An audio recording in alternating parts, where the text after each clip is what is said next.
So, the Thunderbolts have officially been renamed the New Avengers. This happened both in the movie itself, where the anti-hero team gets government backing and wins over the audience, and also in the marketing, where all the promos use the new name. They're even having Sebastian Stan go around putting up the right posters at bus stops. Whether this will help the box office? Well, we'll see. But it's pretty clear the studio's happy with the warm reception, so a new sequel and more character development in other projects are just a matter of time. In this episode, we'll dive deeper into what's next for the New Avengers in the current and future Marvel Universe. Plus, we'll speculate about a potential second Civil War that could split the heroes into two camps again. Right now, the team includes Yelena Belova, John Walker, Red Guardian Ghost, and Bucky. In just 14 months, they've built a solid reputation and even signed contracts with big brands, including cereal makers with toys. What we mean is, the New Avengers have a good background for bigger stories. The post-credits scene hinted that they'll be the first to make contact with the Fantastic Four's ship, which means they'll dive deep into the final saga of the multiverse. There are a few ways this could go. One, they find allies on the ship and together, they try to stop the crisis. Two, the ship is actually a Trojan horse, and they face a villain who leads to a brutal showdown. Either way, there will be casualties.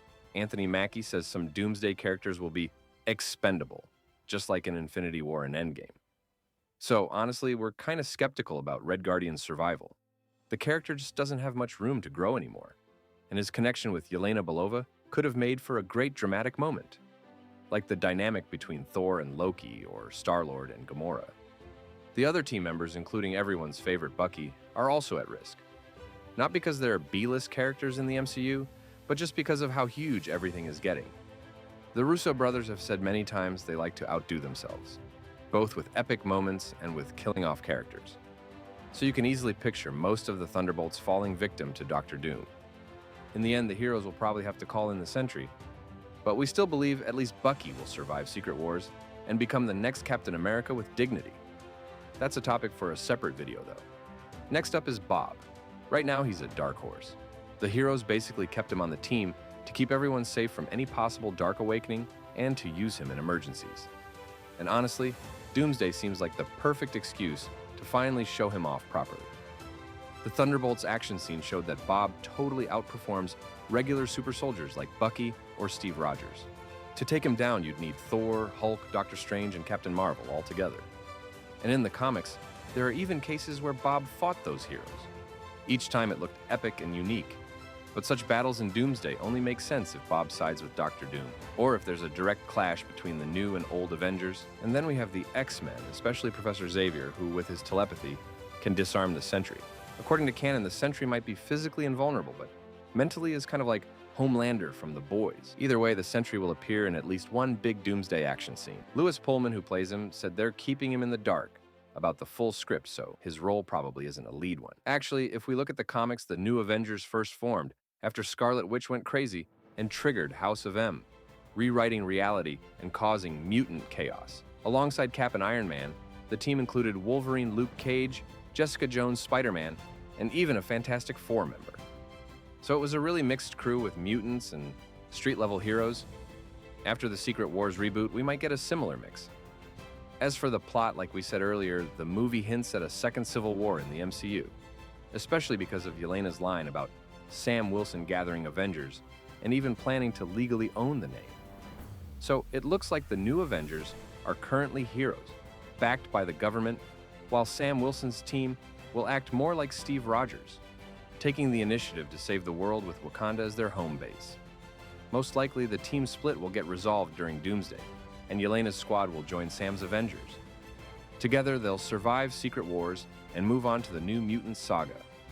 But if the studio pushes the team split concept further, there are tons of stories still unadapted, like the Dark Avengers and Assassins we've talked about before.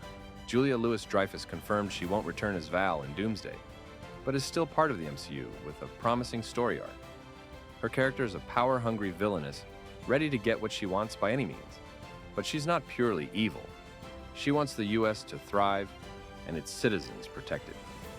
So if the Avengers' status changes after Doomsday and half the Thunderbolts fall heroically, Valentina will still be the one owning the tower and sponsoring the team for the government. So it'll be up to her who joins the squad. And that reminds us of her role in Black Panther 2. Val is still interested in getting unlimited supplies of vibranium. And in our opinion, this could be a solid foundation for a loose adaptation of the Siege storyline. In the comics, the Siege plot was about Norman Osborn, who took over the US government and the Avengers, staging a false flag terrorist attack in the name of the new Asgard, thereby gaining approval for a military conflict. This is where the clash between the Dark Avengers, main Avengers happened, culminating in the Lost of the Century. A similar formula could work in the MCU, just replacing Norman with Valentina Asgard with Wakanda, and the Dark Avengers with the revamped New Avengers lineup after Secret Wars. As for potential candidates, the first that comes to mind is Baron Zemo. According to the Thunderbolts writer, the character was originally meant to appear in a post-credits scene as a manipulator pulling the strings behind the scenes. In the original comics, he founded the first Thunderbolts team, so seeing him lead the revamped Thunderbolts would be a great nod to the source material and an interesting evolution from the villain who split the Avengers. The second candidate is, of course, Red Hulk. Yeah, Harrison Ford is well past 80, but luckily the character can be fully CGI. Plus, it's a perfect excuse for a showdown with Bruce Banner's version. The third candidate can come from the Daredevil TV universe, Electro or the Punisher. Despite being more grounded, these characters were full-fledged team members in the comics. The Punisher was even disguised as Hawkeye during the Dark Reign era, and Electro went on missions with Red Hulk. Judging by Feige's latest interview, the studio is interested in giving greater importance to characters from Daredevil, so such a collaboration would only benefit the interconnected universe. The fourth candidate is Taskmaster. Yes, the version presented in the MCU was shamefully killed by Ghost. Although originally intended to have a full story arc, play a key role in the fight against the darkness, and also become part of the New Avengers. The good news is that the studio can easily introduce a different version of the villain with canonical traits. According to fans, the character didn't use even a quarter of their potential, since in one character, they could replace Black Widow, Hawkeye, Panther, and Captain America.